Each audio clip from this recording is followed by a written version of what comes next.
Okay? Don't look at me, bro. I'm sorry. Okay. My name is Haley, and I'm gonna be frolicking through the halls. Hi, Haley. Hi, Dad. Can you please remind me why I'm the most luckiest dad ever? Yeah, and because you got the smartest girl in the whole world. Unfortunately, with the evidence we have today, she will not be coming home alive, but we're still working diligently to bring closure to this case. I miss you so much, and everything just feels so incomplete without you. This 17-year-old girl met a man 22 years older than her during a match in an online game.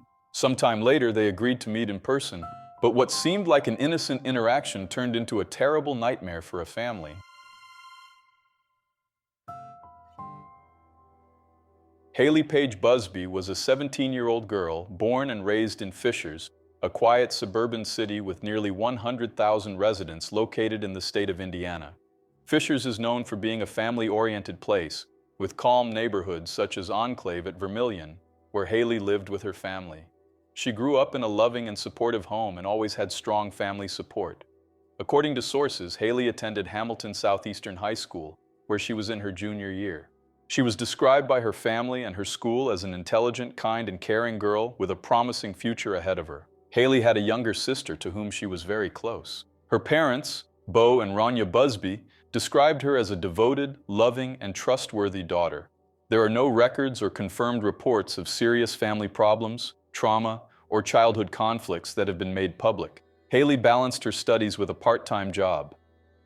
She worked as a waitress at a local restaurant, and her co-workers described her as very responsible. In her free time, Haley loved reading and also enjoyed spending time with her parents and her little sister. At the same time, like many teenagers of her generation, she was active in online gaming, an activity that connected her to the digital world. Unfortunately, it also led her to meet someone who did not have good intentions. In the final months of 2025 and early 2026, Haley continued to live an apparently normal life. She maintained a great relationship with her family, worked, studied, and had fun in the online world. It was during this period that she met Tyler Thomas, a 39-year-old man from Columbus, Ohio. The two met through an online game, a fact confirmed by police investigations and reported by multiple sources. There are no public details about how long this interaction lasted or exactly how it began, but it ultimately culminated in a tragedy that changed a family's life forever. On the night of January 5th, 2026, a Monday, Haley spent the day as usual. Around 10 p.m., she said goodnight to her parents, Bo and Rania, at the family home.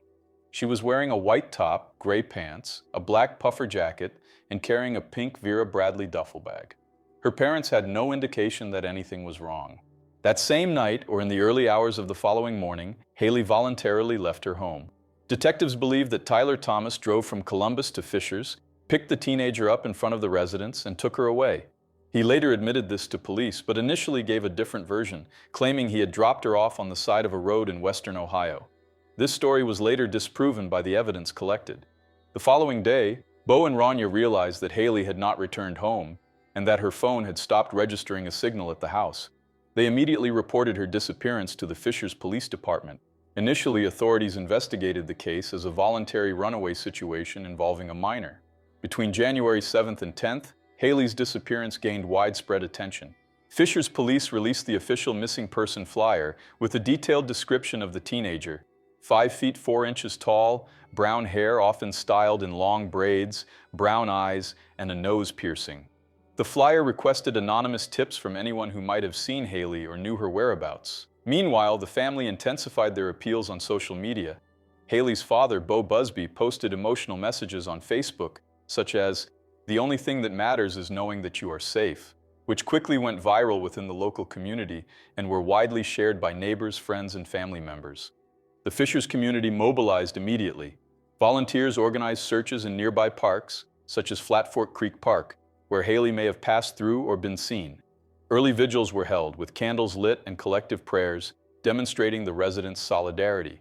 Regional media outlets, including IndyStar, covered the case as a mysterious disappearance, emphasizing that there was no confirmed history of family or behavioral issues that could explain Haley's departure. In addition, the National Center for Missing and Exploited Children became involved, sharing the flyer nationwide to expand its reach and increase the chances of locating her. From January 11th to 15th, the case gained even more traction, spreading beyond local boundaries. National outlets such as NBC News and People published early articles about a missing teenager following online contact, though without specific details at the time, focusing on Haley's normal routine and her family's shock. This coverage helped raise the profile of the case, drawing attention to the potential dangers of the digital world. Determined not to lose hope, the family created a GoFundMe page, started by Rania Busby, to help cover additional search efforts, flyer printing, and public awareness. The campaign raised funds quickly, thanks to community support from people who saw Haley as a deeply loved young woman. Community searches continued, with volunteers distributing flyers at shopping centers, parks, and local events. A few days later, the investigation advanced, and detectives identified a suspicious vehicle that had been in Haley's neighborhood on the night she disappeared. Soon after, detectives were able to link the vehicle to Tyler Thomas, the 39-year-old man Haley had met through an online game. Police discovered that Haley was first taken to his home in the Victorian Village neighborhood of Columbus, and later to a short-term rental property in Hocking County, Ohio. In the days that followed, Fisher's police remained in contact with Tyler. He admitted to picking Haley up but gave conflicting accounts of what happened afterward. On January 16th, the Columbus Police Department, where Tyler lived, also joined the case and summoned him for questioning. Tyler continued to claim that he had only picked Haley up from her home and later dropped her off on the side of a road, and that he did not know what had happened to her. On January 20th, the case was reclassified as a missing endangered minor, signaling that the evidence pointed to a serious risk. On January 21st, search warrants were simultaneously executed at Tyler's residence in Columbus, his vehicle, and the rental property in Hocking County. The searches confirmed that Haley had been at those locations, and police began to believe that she had been killed at the rental property. Among the evidence found were obscene videos and images involving a minor on Thomas's phone, material he attempted to delete, which later supported an additional charge of evidence tampering. On January 31st, Tyler Thomas was arrested and booked into the Franklin County Jail in Columbus. The initial charges were possession and distribution of obscene material involving a minor and evidence tampering. He remained jailed without bond, and prosecutors indicated that more serious charges could soon follow. On February 1st, Tyler was temporarily released into FBI custody and led authorities to a wooded area in Wayne National Forest in Perry County, Ohio. There, Haley's body was found buried. Hocking County Sheriff Lanny North confirmed that the body had been cut into pieces. Tyler's attorney, Sam Szymanski, stated that his client cooperated to bring closure to the family, but firmly denied that he had taken the teenager's life. That same day, Fisher's police held a press conference and officially announced that they believed Haley was deceased, with her death occurring within days of being picked up. I want to thank the FBI. I want to thank our other counterparts in law enforcement for their tireless work over the last 3 to 4 weeks to try to bring Haley home. Unfortunately, with the evidence we have today, she will not be coming home alive, but we're still working diligently to bring closure to this case. On February 2nd, Thomas appeared for his initial hearing in Franklin County. Bond was set at $1.5 million. The defense attorney reiterated his client's cooperation in locating the remains and stated that homicide charges were expected to be filed in Hocking County. If released, Tyler would be subject to strict conditions. No contact with the Busby family, no internet use, no possession of weapons, and no unsupervised interaction with minors.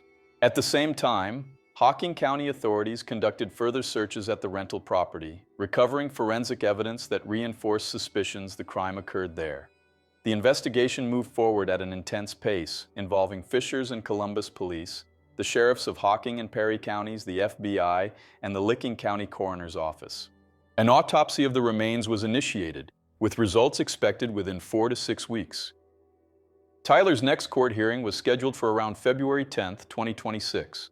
On February 4th, the FBI issued an official statement reaffirming its commitment to seeking justice, without providing new timelines. On February 5th, Perry County Prosecutor Terry Rugg officially confirmed that the remains found belonged to Haley Busby.